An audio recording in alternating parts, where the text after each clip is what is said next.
Hi everyone, I'm Jen. I wanted to go ahead and share some unexplainables that happened to me in 2013, 14. Anyhow, I was watching one of the videos by Jason Christopher, hi, and he was talking about rainbows, how they're different here. And yes, I'm a time traveler. And my birth earth, first of all, the rainbow colors, he was talking about how rainbows are different. I think I just said that. And he was able to go to the end of a rainbow. We were never able to do that. It was scientifically explained why. Sorry, the temperature's too hot in the car. I don't know what this red thing is, but so it reminded me of a unexplainable story. I just call my stuff unexplainables with a capital U because I experienced a lot of sixth sense-ish stuff. That's a mouthful. Okay, so it all really started, I'll include a couple other ones quickly here too, is I didn't grow up with a religion or spirituality, so when I first saw my first dead person, that was the beginning of my own personal awakening, this Mandela Effect thing. I learned of the terminology September 2017, which brought it to a new awareness, mind-blowing thing. Growing up without knowing that that we are not our bodies is one thing. So that was Grandma Jones. I saw her. I already talked about her.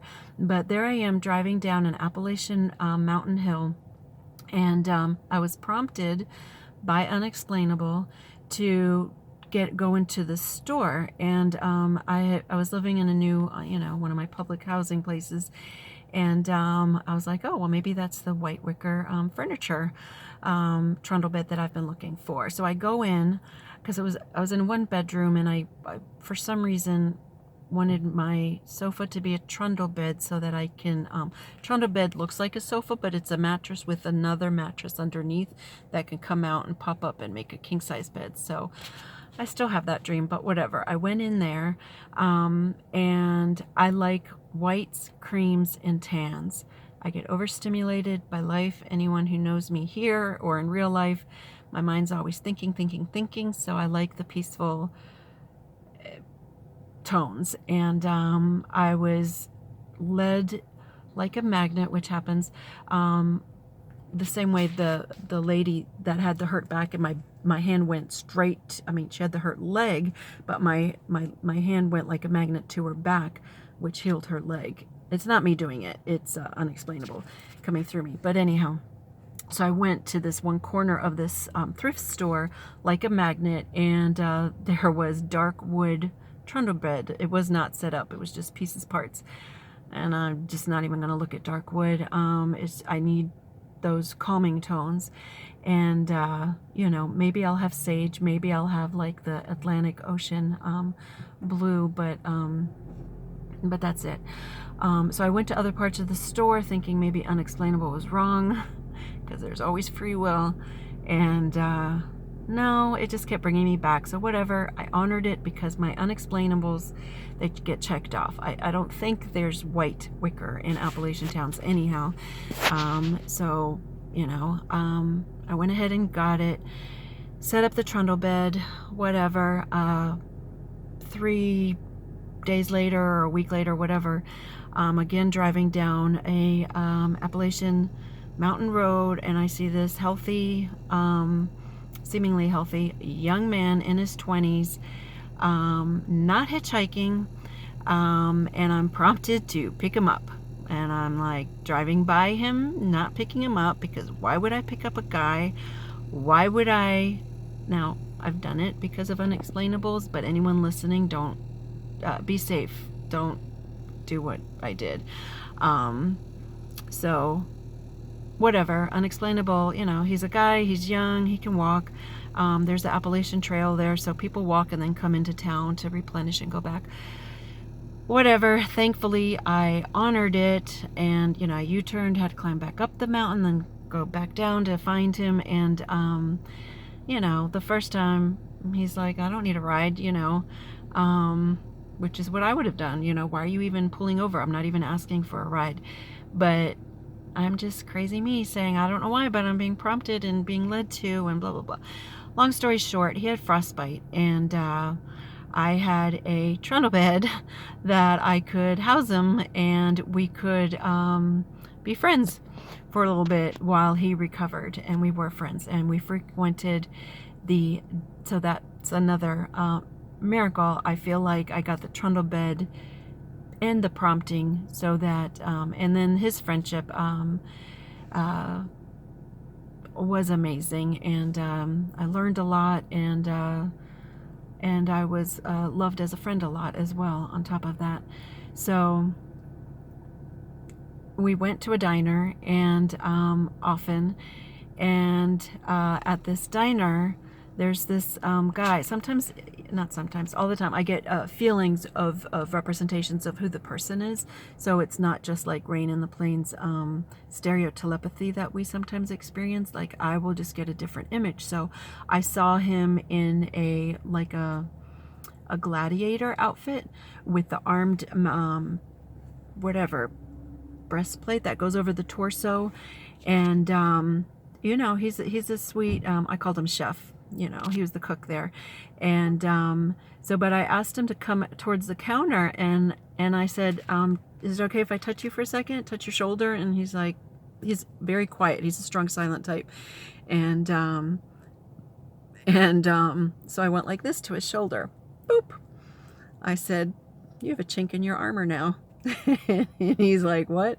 I said, you have that gladiator armor all over you, protecting your heart and soul, and but you can't let any love in that way. So I'm going to, you know, now some goodness can shine in. So his nickname is Glad, and Glad, I hope you find this, because I miss you and I love you. So anyhow, he ended up needing a place to stay.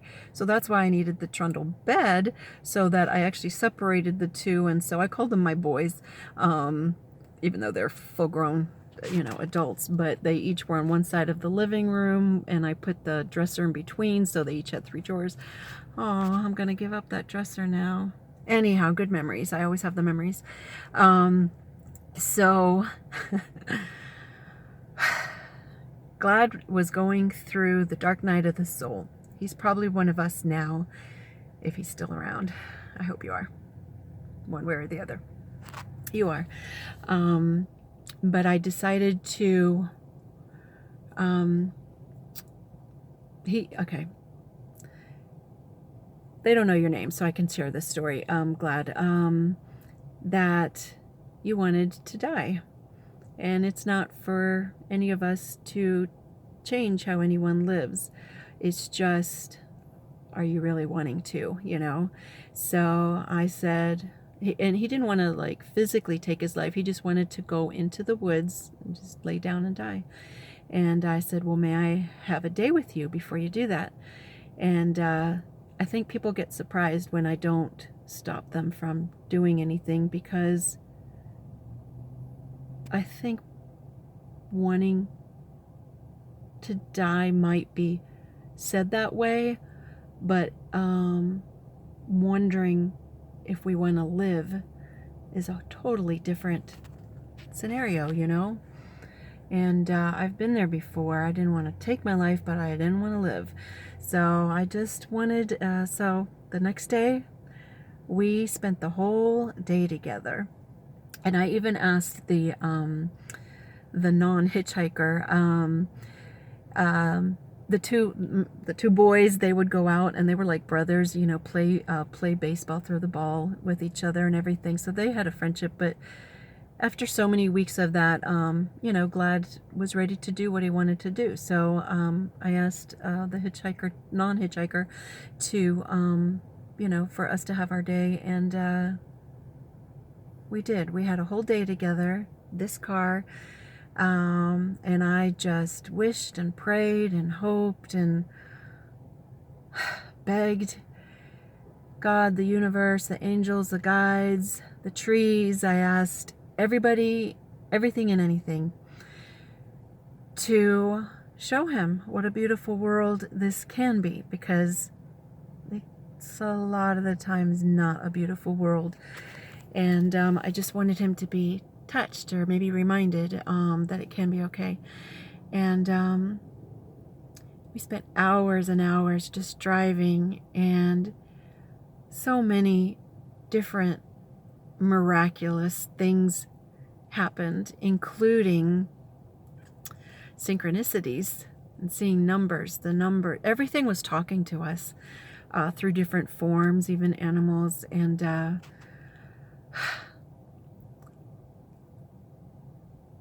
he wanted to go home. He didn't want to, it worked. He wanted to not die or walk into the woods. So before we were ready to pull off from that road towards where we lived, it was like the universe was celebrating, and a huge rainbow was past our exit, but beyond the trees. You know, it's beautiful Appalachian country, and couldn't see the beginning or the end, which in our birth earth was normal. And so kind of jokingly, both of us were just like taken aback, like it was like the heavens spoke to us, like, you know, life is good. And so jokingly I said, you want to go under it? And he said, yeah. And so we went past our exit, and we just kept driving, and there was this bridge. I think it's more not over necessarily waters, but maybe from one mountain to the other. I don't even know now. But we went under it. We could have followed it. We could have gone to the end. I didn't know that that might have been a chance. But yeah, rainbows hold a special place in my heart. And that was the, we went not over the rainbow, we went under the rainbow. And I love rainbows. And I love you. And life can be tough. Life is tough. It's just, what's that saying? Ask and you shall receive. Is ask to see animals, butterflies, birds singing. I even had trees wave to me. It sounds ridiculous, I get it. But with the Mandela Effect, you know, and with these unexplainables, we have the power to connect with these other beings. And I do count trees and rainbows as other expressions of energies, which is just what we are, you know. And I feel like we've forgotten to dance with them. So dance with the rainbows, baby. Yeah, some of you lived in an earth where the rainbow colors were what I call upside down, but I believe they're back to roygbiv. I just wanted to share that, to remember to dance with the rainbows. Love you guys.